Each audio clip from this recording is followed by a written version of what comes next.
Good morning বন্ধুরা, কেমন আছো সবাই? আশা করি সবাই খুব ভালো আছো। আমিও ভালো আছি। আমার এক আকাশ স্বপ্ন চ্যানেলে তোমাদেরকে অনেক স্বাগত আর ভালোবাসা জানিয়ে আজকের ভিডিওটা শুরু করছি।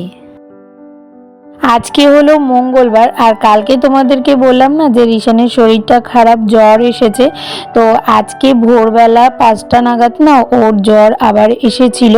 তো তখন ওর বুবুকে ওষুধ দিয়ে তারপরে বেরিয়ে গেছে।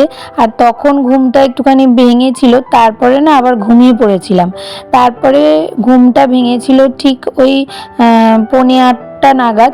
তখন রণ হঠাৎ করে ফোন করে বলল যে আমাকে আজকে তাড়াতাড়ি বেরোতে হবে, 9:30টার মধ্যে আমি বেরিয়ে যাব।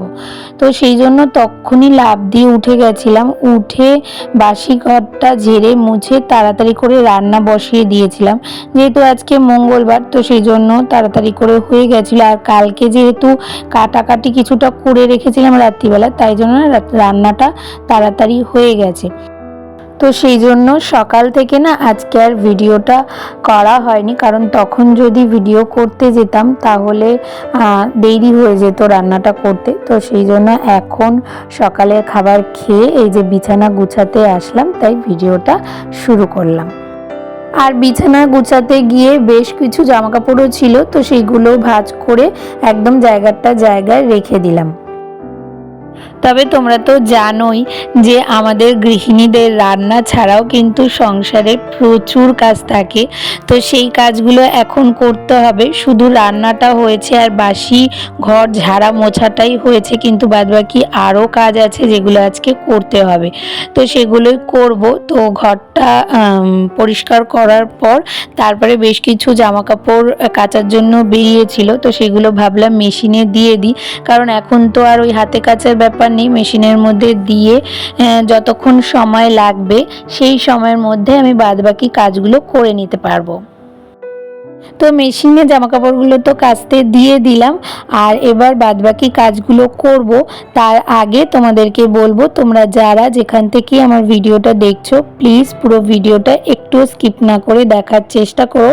আশা করি তোমাদের ভালো লাগবে।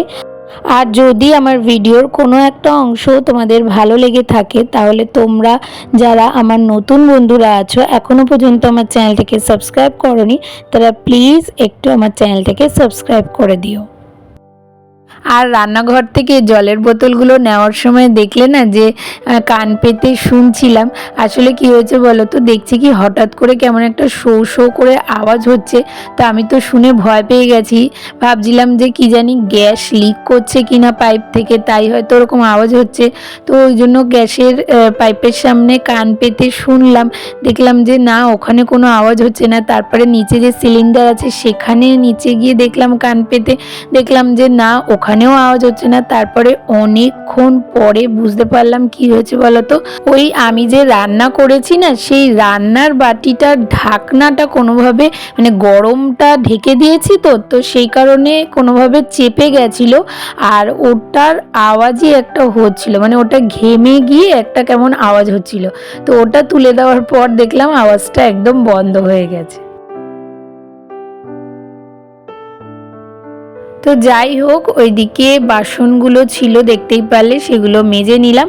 আর তারপরে ঘরে যত আমার এই আর্টিফিশিয়াল ফ্লাওয়ার, তারপরে এরকম গাছ রয়েছে, তো সেগুলো সব কটাকে খুঁজে খুঁজে বার করে এখানে জড়ো করেছি। এগুলোকে না আজকে একটুখানি ধোবো। তো পুজোর সময় তো ঘরটা সাজাতে হবে, তাই তার আগে ভাবলাম যে এগুলোকে পরিষ্কার করে নিই। আর এগুলো না আমি সব সময় খুব একটা ধুই না, ওই একটু ঝেড়ে ঝেড়েই রেখে দিই। কিন্তু এখন দেখলাম কয়েকটা একটু বেশ ভালোই ময়লা হয়েছে, তাই ভাবলাম সবকটাই একবারে ধুয়ে দিই। তাই এই গামলাটার মধ্যে সার্ফের জল গুলে এটার মধ্যে ভিজিয়ে রেখে দেব কিছুক্ষণ। আর আমি না আমার শাখাটা একটুখানি ভিজিয়ে রেখেছি, তো ওর মধ্যে একটুখানি লেবু দিয়েছিলাম, তো সেই লেবুটাই ছিল, ভাবলাম যে এটার মধ্যে দিয়ে দিই, কারণ রেখে দিলেই আবার নষ্ট হয়ে যাবে লেবুটা, তাই এর মধ্যে একটু দিয়ে দিলাম। আর তারপরে এগুলোকে কিছুক্ষণ ভিজিয়ে রেখে দেব, কারণ ওই দিকে আমার রান্নাঘরটা না পরিষ্কার করা হয়নি। তো সেই জন্য রান্নাঘরটা পরিষ্কার করতে করতে এগুলো কিছুক্ষণ ভিজুক, তারপরে আবার ওগুলোকে ধুয়ে পরিষ্কার করে নেব। আর ওইদিকে আবু ময়েন মোল্লা লাইফস্টাইল থেকে আমাকে কমেন্ট করেছে, আপু তুমি একা হাতে সব কাজ কি করে সামলাও একটু বলবে? আমিও ব্লগ করছি, যদি একটু শেখাও আর সাহায্য করো তাহলে খুব ভালো হতো। তো জানি না আমি কতটা তোমাকে শিখিয়ে উঠতে পারবো।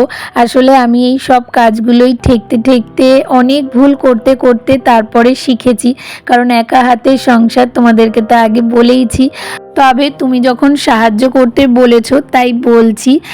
প্রথম কথা হলো, আমাদেরকে সব থেকে আগে যেটা করতে হবে না, ভোরবেলা উঠতে হবে। সকাল সকাল যদি না উঠতে পারি না, আমি নিজেই দেখি যেদিনই দেরি করে উঠি সব কাজ এলোমেলো হয়ে যায়, কারণ ভিডিও করে কাজ করতে গেলে সেই কাজটা কিন্তু করতে একটু দেরি হয়। তো সেই জন্য তাড়াতাড়ি না উঠলে সেটা সম্ভব নয়।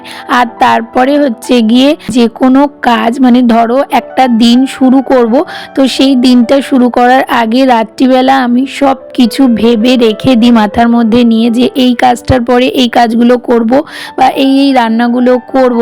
তো সেইভাবেই করি। আর কিছুটা কাজ রাত্রিবেলা সেরে রেখে দিই, যাতে সকালে কাজগুলো করতে সহজ হয়।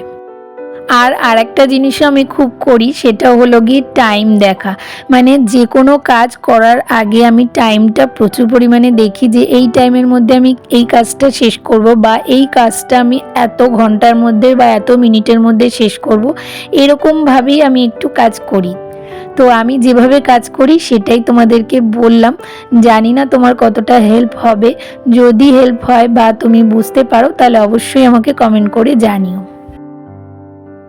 আর তারপরে এইদিকে দেখো শাখাটা পরিষ্কার করে নিয়েছি, তবে আমার এই শাখাটা না খুব বাজে হয়ে যাচ্ছে। দিন দিন দেখছি কি পোকায় খেয়ে নিচ্ছে, দেখো মানে জায়গায় জায়গায় পোকায় খেয়ে নিচ্ছে। তার জন্য যতই পরিষ্কার করি না, এটা পরিষ্কার হয় না। মানে যে যে জায়গাগুলো কালো কালো দেখছো সেই সব জায়গায় পোকা রয়েছে, কোনোটা খেয়ে ফাঁকা হয়ে গেছে, আর কোনো কোনো জায়গায় ভেতর থেকে বোঝা যাচ্ছে কালো কালো হয়ে রয়েছে। তো যাই হোক, তারপরেও যতটা পারলাম পরিষ্কার করে নিলাম। আর তারপরে স্নান করে এই যে এখন পুজো দিতে আসলাম। আর আমার ঠাকুরের জায়গাটা লাইটটা দেখছো তো বন্ধ, তো আসলে লাইটটা না খারাপ হয়ে গেছে, তো ওটা ঠিক করা হচ্ছে না। তো কেমন একটা লাগছে জানো তো, ঠাকুরের জায়গাটা অন্ধকার অন্ধকার। দেখা যাক যত তাড়াতাড়ি সম্ভব ওটাকে ঠিক করিয়ে নেব। আর জানো তো, এই কারণেই আমি আমার ঘরের জিনিসগুলো না খুব যত্ন করে রাখি। কারণ কি বলতো, আমাদের কোনো জিনিস খারাপ হয়ে গেলে না সেই জিনিসটা সহজে ঠিক করা হয় না, শুধুমাত্র টাইমের অভাবে। কারণ টাইম পায় না, তো সেই কারণে না সহজে হয় না। তাই চেষ্টা করি সবসময় সব জিনিসগুলোকে খুব ভালোভাবে যত্ন করে রাখার। কারণ একটা জিনিস নষ্ট হয়ে গেলে না সেটা আমার খুব অসুবিধা হয়। দেখো ঠাকুরের জায়গাটাই কেমন লাগছে দেখতে। তো যাই হোক, দেখা যাক ওটা কবে সময় হয় রনো ঠিক করার, তবে ঠিক করে দেবে। আর তারপরে পুজো দিয়ে নিজে একটুখানি রেডি হয়ে নিলাম। স্নান করার পরে আমি যেটুখানি রেডি হই, আর শাখাগুলো পরিষ্কার হয়ে গেছে তাই শাখাগুলো পরে নিলাম। আর তারপরে জামা কাপড়গুলো তো এদিকে কাঁচা হয়ে গেছে, তো এগুলোকে মেলে দেব। তবে এখন দেখছি কি একটু মেঘলা মেঘলা করেছে, তাই আর বাইরে মেলবো না, আর বেলাও হয়ে গেছে। তো সেই জন্য আমার স্ট্যান্ডটা যে আছে ওটার মধ্যেই মেলে দেবো। আর তারপরে ওইদিকে জ্যোতিও আমাকে কমেন্ট করেছে, বা খুব ভালো লাগলো ভিডিওটা, অনেক ব্যস্ত আমি দিদিভাই, তোমার সব ভিডিও দেখতে পাচ্ছি না, পুজোর কয়েকদিন খুব ব্যস্ত থাকবো, সরি, এই ছোট্ট বোনটাকে ভুলে যেও না। তো কোনো ব্যাপার না, যদি হতেই পারে, কারণ আমি জানি এই দুর্গাপুজো আমাদের কাছে কতটা ইম্পর্টেন্ট। আর আমার মনে হয় আমরা সবাই খুব ব্যস্ত, কারণ খুব বেশি দিন আর বাকি নেই, এই তো চলেই আসলো। আর আমিও ব্যস্ত রয়েছি নানান রকম কাজে, আমিও অনেকের ভিডিও দেখতে যেতে পারছি না। তো কোনো ব্যাপার নেই, আর চিন্তাও নেই, আমি কখনোই ভুলে যাব না তোমাকে, কারণ তুমি প্রথম থেকে আমার পাশে রয়েছো, আমাকে এতটা সাপোর্ট করেছো, আমি কি করে তোমাকে ভুলে যাই বলো। আর আমার এই ইউটিউবে যেসব বন্ধুরা আমাকে সব সময় প্রত্যেক দিন আমাকে সাপোর্ট করছে, আমার পাশে রয়েছে, তাদেরকে আমি কোনো দিনই ভুলে যেতে পারবো না। তো ওইদিকে জামা কাপড়গুলো তো মেলে দিলাম। এবার চলো আজকে কি রান্না করেছি সেটাই তো তোমাদেরকে দেখানো হয়নি। তো আজকে করেছিলাম একটু লতি ভাজা, করেছিলাম ওই কালো জিরে ফোড়ন দিয়ে নর্মাল, আর তার সাথে ফুলকপি পেঁপে আলু দিয়ে ঝোল। তো সব কাজ শেষ, এবার চলো খেয়ে নিই আগে, তারপরে আবার পরে তোমাদের সাথে কথা হচ্ছে। গুড ইভিনিং বন্ধুরা, তো চলে আসলাম একেবারে সন্ধ্যাবেলা। আর সন্ধ্যাবেলা রিশানের না আবার একটুখানি জ্বর এসেছিল, তো কিছু খেতে চাইছিল না, তাই ওকে জোর করে একটুখানি দুধ বিস্কুট খাইয়ে তারপরে ওষুধ খাইয়ে দিয়েছি। তারপরে এখন একটু জ্বরটা কমেছে, তাই বলল যে আমাকে একটুখানি টিভি চালিয়ে দাও, তাই ওকে টিভি চালিয়ে দিয়ে তারপরে এই যে আমি এখানে বসলাম সবজি কাটতে কালকের জন্য।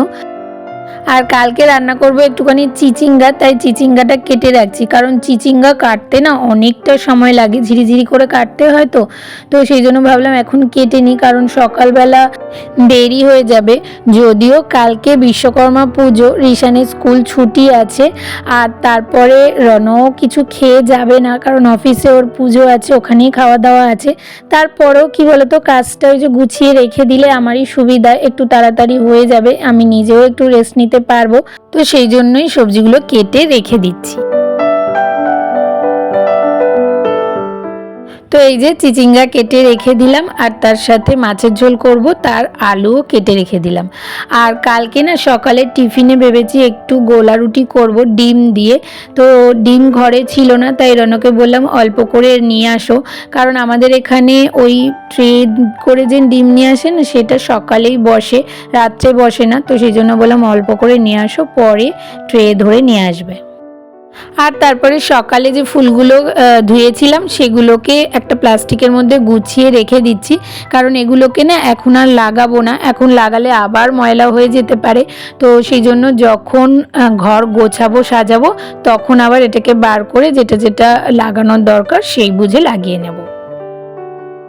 আর তারপরে আর কি এবার খাওয়া দাওয়ার পালা, তাই খাবারগুলো একটু গরম করে নিচ্ছি, আর ভিডিওটাও আমি এখানেই শেষ করছি।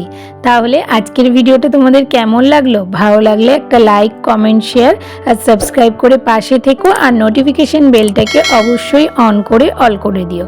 তাহলে দেখা হচ্ছে নতুন একটা ভিডিওর সাথে, ততক্ষণের জন্য তোমরা সবাই খুব ভালো থেকো, সুস্থ থেকো, আর অনেক অনেক স্বপ্ন দেখতে থাকো।